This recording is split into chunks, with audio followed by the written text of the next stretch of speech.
When did words such as discrimination, prejudice, and stereotype disappear?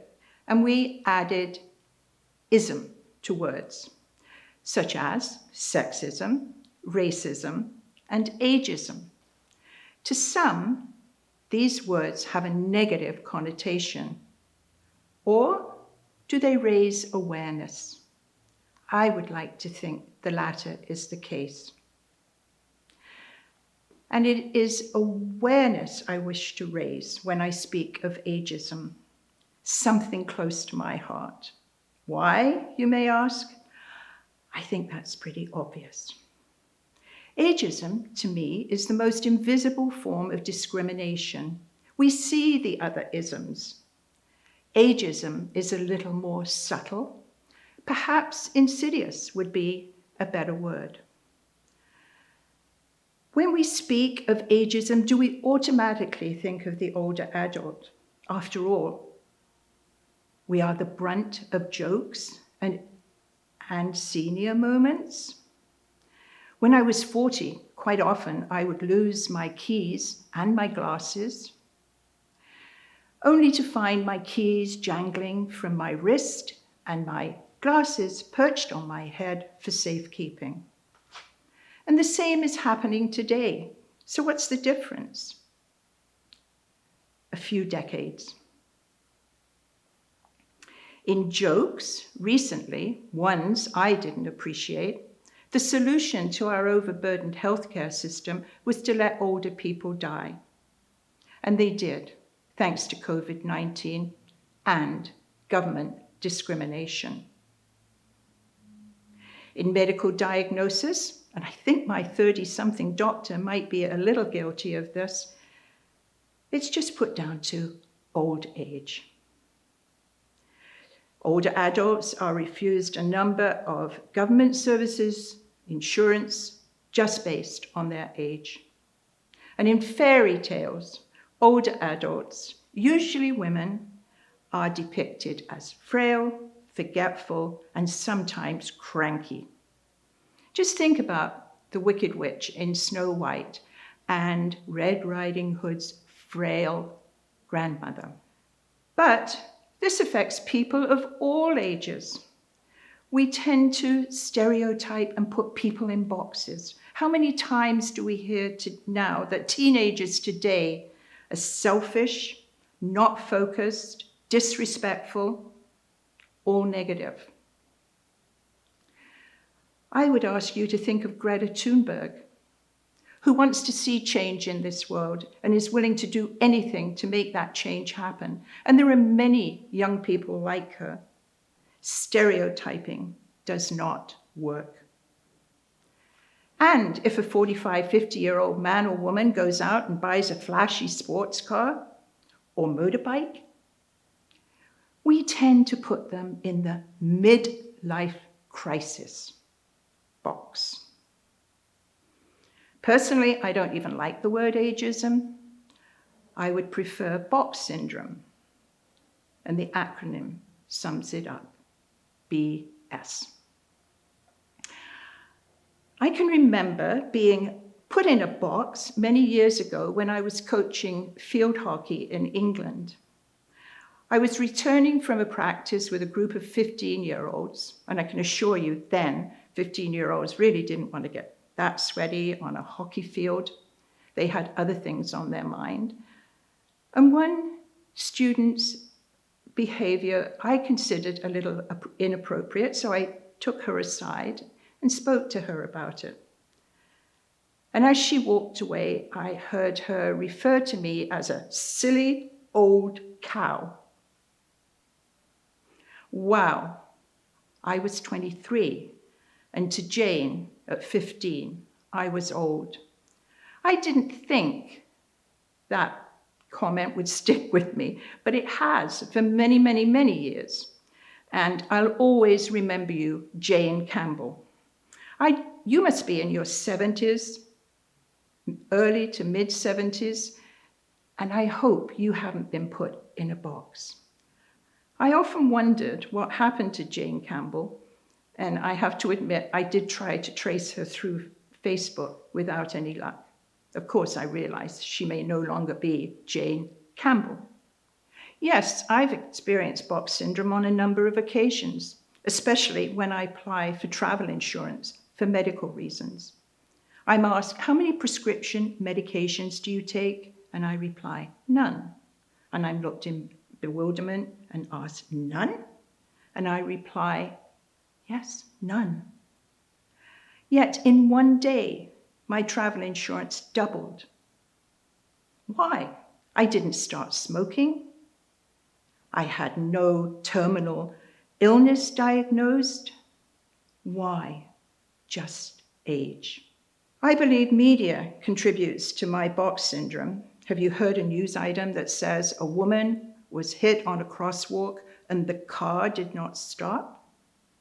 And maybe another day you hear an elderly woman, age 71, was hit on a crosswalk and the car did not stop.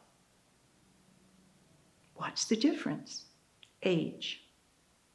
Heaven forbid if the driver had been an 80-year-old, because he or she probably shouldn't be driving at that age, or if it had been a teenager who we know, well, they're inexperienced and quite careless drivers. In advertisements, we receive a barrage of information on how to get rid of wrinkles.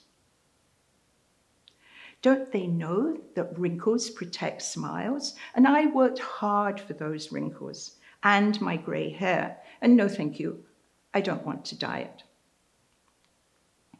If I had been educated a little more on the use of sunscreen, instead of going out and slathering my body with body oil to get a wonderful sun tan or burn, and if I had known the side effects of smoking while I was smoking a cigarette in a long cigarette holder, thinking I looked so elegant and just waiting for Hollywood to call, my looks might be different today. And my knees have never been one of my most attractive features. And now, after 2 knee replacements, they're very scarred. But I remember the fun I had wearing them out. Jane Fonda at 83 is beautiful and an amazing woman. I have to admit, I will never look like her. I'm 6 inches too short, I don't have the money, and I wouldn't be able to wear one of those beautifully long dresses with a slit to my thigh. Yes, you guess why, because of my knees. Now, the older adult does have money to spend, and I'm surprised that they are not included in more advertisements. I have to admit that the man on the Acorn stairlift does look as though he's having fun.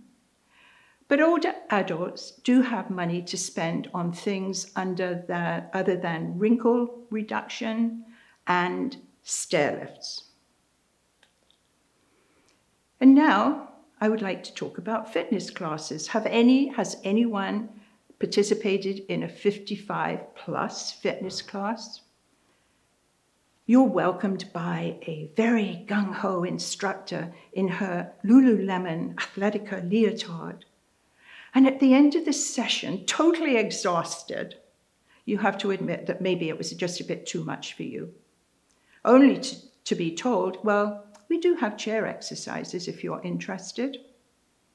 And while I speak of the older adult here, this also applies to the 18+ adult group. A fitness class that would may be appropriate for a 20-year-old may be not the one an out-of-shape 35-year-old wishes to participate in. In retrospect, as a fitness instructor, I thought, oh my gosh, was I ever guilty of this? And recently, a friend told me I was. When we break down boxes, good things happen.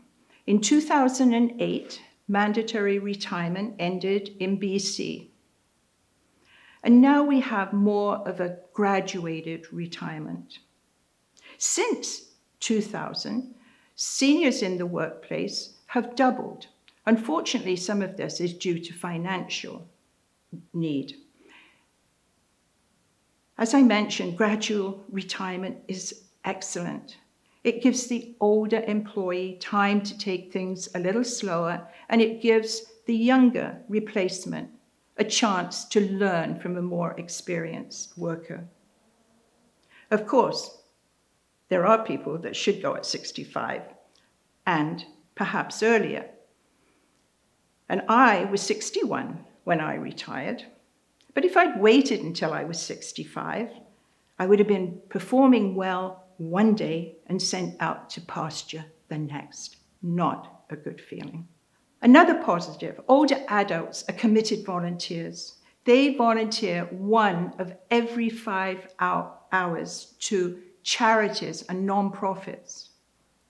They have a wealth of experience and knowledge to share. Volunteer Canada values a volunteer hour at $27. This means that older adults donate in excess of $10 billion per year to our community. A one-sided view of older Canadians as frail and vulnerable is not a true picture.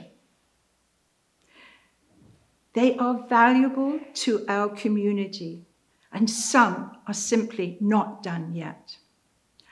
And you know, those millennials who we put in their privilege box, they were the second highest contributors to volunteer hours, according to 2018 statistics, second only to the baby boomers in their little box.